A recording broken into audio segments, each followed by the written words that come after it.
Senhores cavalheiros, senhoras damas, Pac-Man Master 9 mais uma vez, e hoje eu vos trago o 10º vídeo da nossa série sobre Roma. O título é Elitismo e Austeridade. Nesse vídeo eu pretendo falar sobre as elites locais e a importância desse vídeo, porque como eu havia falado anteriormente, a partir do ano 100 haverá uma mudança na sociedade romana e essas elites locais, que esse vídeo que nós faremos agora é dedicado a elas, essas elites locais elas irão desaparecer, porque Constantino, quando coloca o cristianismo como a religião oficial do Império Romano, ele na verdade está fazendo um movimento político muito importante, porque o que ele faz, ele tira as elites locais, ele tira os nobres de cada cidade e ele coloca os bispos no lugar. Então, a partir do ano 100, a sociedade romana começa a se transformar,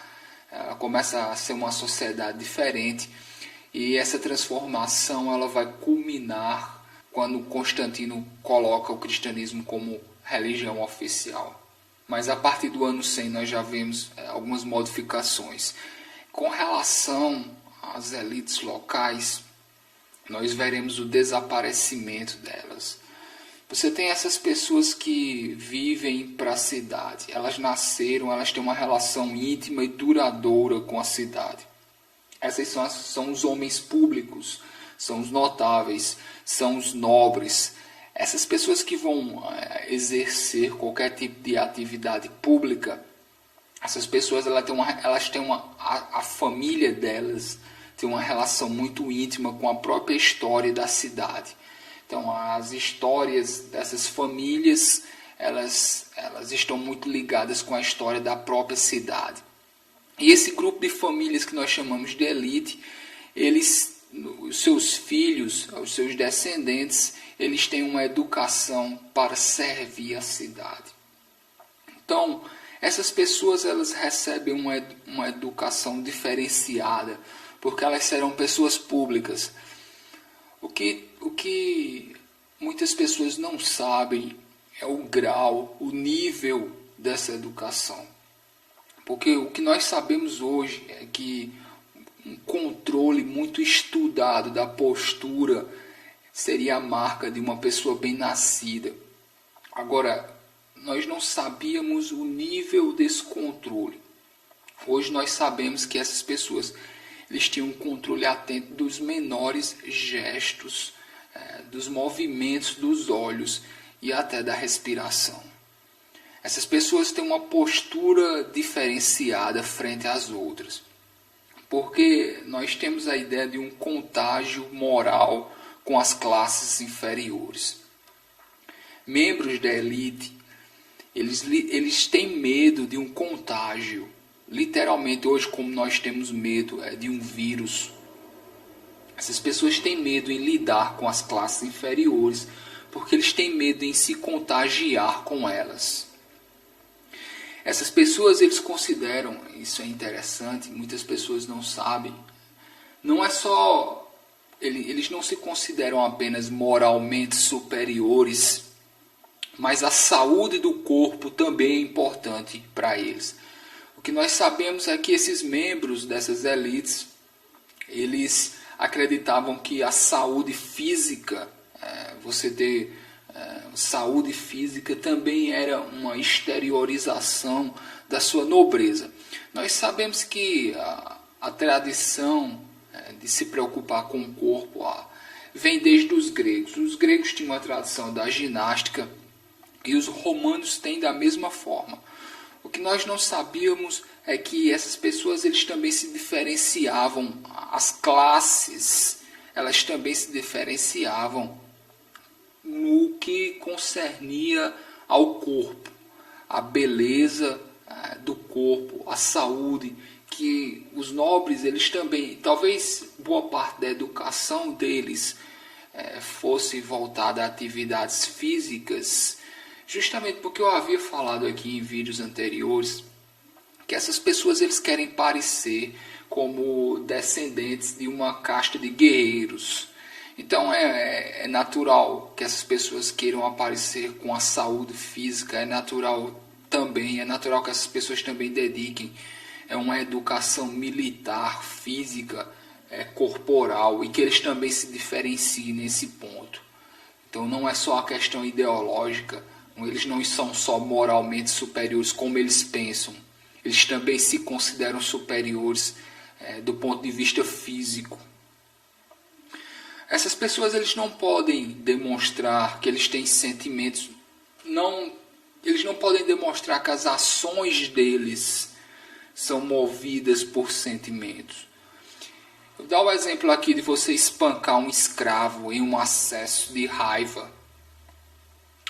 Você espancar um escravo em um acesso de raiva, isso seria visto com maus olhos, porque você teria o acesso de raiva, não por espancar o escravo. Porque essas pessoas jamais podem ser movidas por sentimentos. Essas pessoas elas têm que ser frias e racionais. Isso é uma ideia que a modernidade, nós perdemos, ou a nossa ideia é distorcida. Eu já falei aqui que várias das nossas visões com relação a Roma são visões distorcidas. Eu falei aqui que muitas vezes isso vem do cristianismo. O que nós vemos nos filmes e nas séries nem sempre está de acordo com o comportamento dessas elites. O que nós vemos atualmente é que essas pessoas seriam pessoas muito sérias, taciturnas até. A ideia dos romanos gargalhando, bebendo, colocando isso como se fosse uma espécie de luxo da classe superior, eu acredito que isso não condiz com a realidade. Essas pessoas elas querem aparentar com todas as forças que elas têm de que essas são pessoas extremamente sóbrias, que são pessoas extremamente sérias, porque é isso que diferencia elas das classes inferiores. E elas não têm contato, e elas têm medo de se contagiar moralmente com as classes inferiores, inclusive no ato sexual.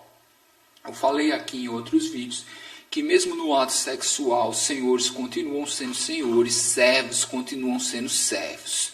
E, senhores, isso continua ocorrendo.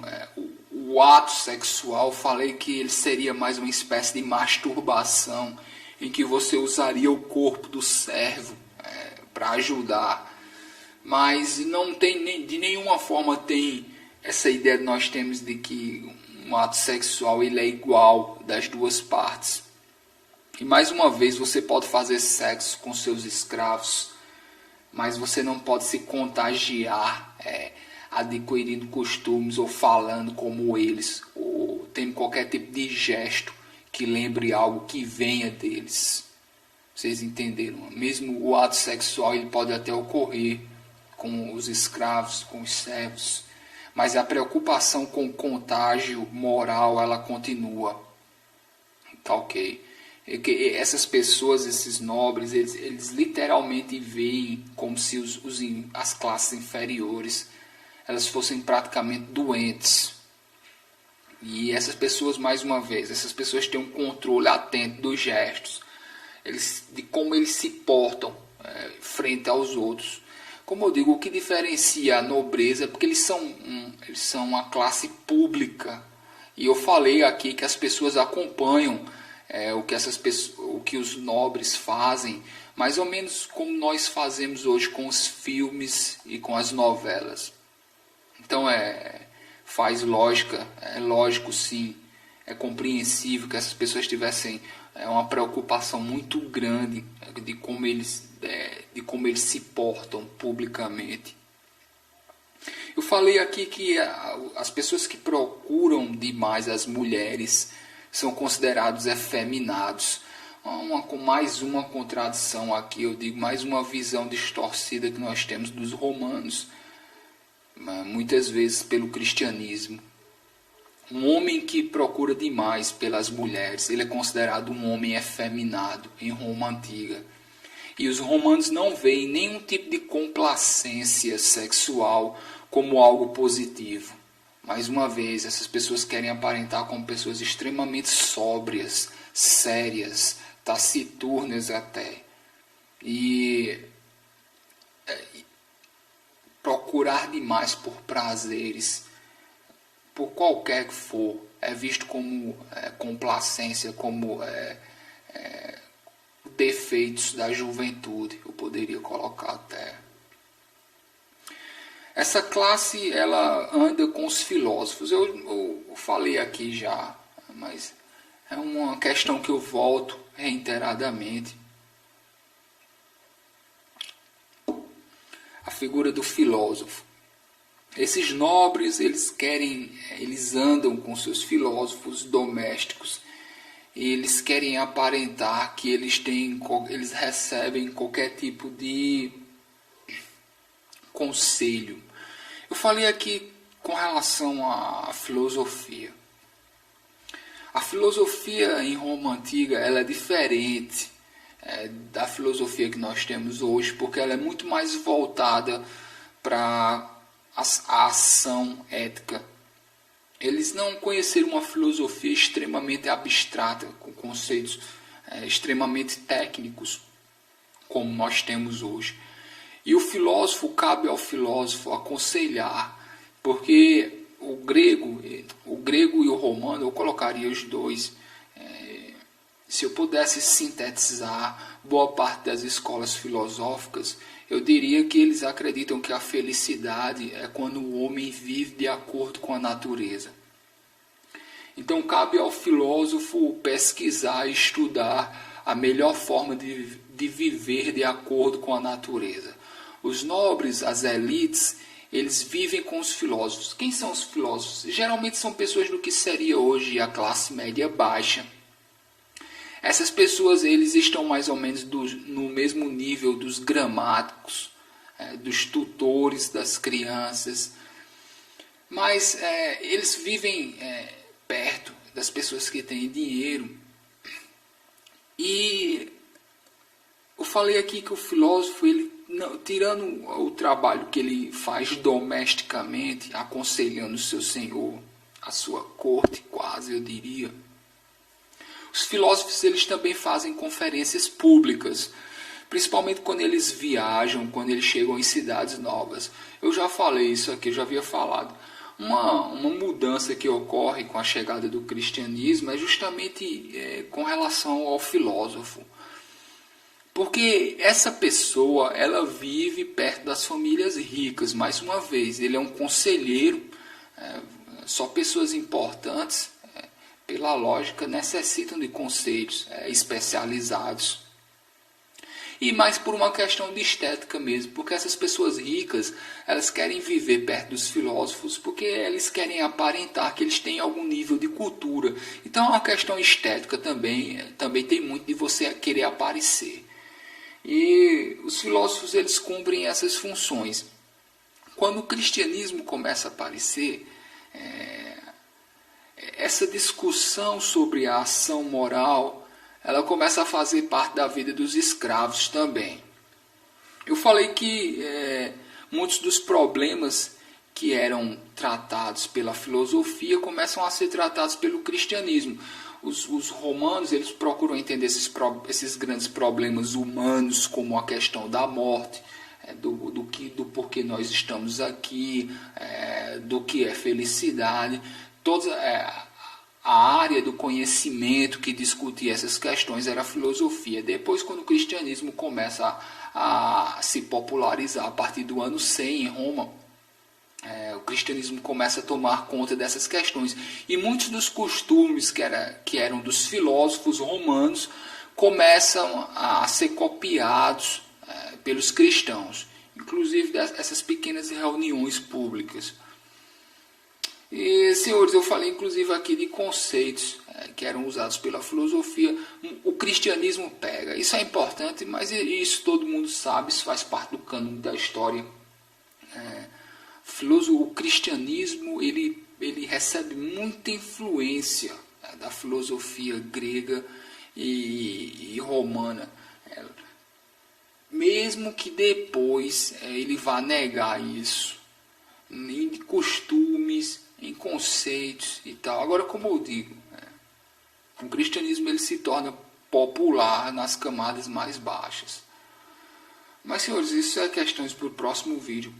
O que é importante aqui com relação a essas elites e ao cristianismo, já que nós estamos chegando cada vez mais perto de um período em que haverá uma modificação na sociedade romana. Porque essas elites que eu falei aqui, essa classe social, ela irá desaparecer. Mais uma vez, Constantino ele fez um movimento político extremamente inteligente. Porque o que ele faz? Ele tira essas elites locais, essas pessoas, essas famílias, essas grandes famílias. Toda cidade tem essas famílias, que a história das famílias praticamente é a história da cidade. São as elites locais, tá ok? Constantino tira o poder dessas pessoas e coloca o poder na mão dos bispos. Então, em cada cidade importante, Constantino tira o poder das elites locais e coloca um bispo lá. E são coisas que nós vamos falar nos próximos vídeos. Como eu digo, nós estamos agora indo para a Antiguidade Tardia. A sociedade romana se modifica totalmente a partir do ano 100. E essa modificação ela terá o ápice quando o cristianismo será instaurado como religião oficial do Império por Constantino. Então, senhores, eu acredito que com relação a esse assunto, eu só queria fechar aqui falando das elites locais. Mais uma vez, a grande importância desse vídeo é dizer que serão essas pessoas que vão sair de cena. Os bispos serão a mão do imperador nas cidades. Cada cidade importante, Constantino vai colocar um bispo lá para representar a mão do imperador. E o que nós teremos é um poder extremamente centralizado. A grande jogada política de Constantino foi essa. Ele centralizou o poder de uma forma extrema na mão do imperador. Ele tira o poder, ele sai das elites locais cada vez mais e ele começa a ir diretamente para a mão do imperador. E a mão dele nas cidades serão os bispos. Então tá ok, senhores, são coisas que nós continuaremos no próximo vídeo. Senhores, na descrição desse vídeo tem links onde vocês podem me encontrar, tem o meu canal pessoal, mas principalmente lembrem da página no Facebook, lembrem em clicar em adicionar a lista de interesses, para que vocês possam receber as atualizações da nossa série, tá ok? Senhores, esse foi o 10º vídeo. Acredito que já vão mais de 5 horas aí, somando tudo. A nossa série continua. Tem links aí embaixo, os senhores vejam. Senhores, lembrem da página no Facebook. E senhores, eu me despeço, eu vou embora. E senhores cavalheiros, senhoras damas, se cuidem.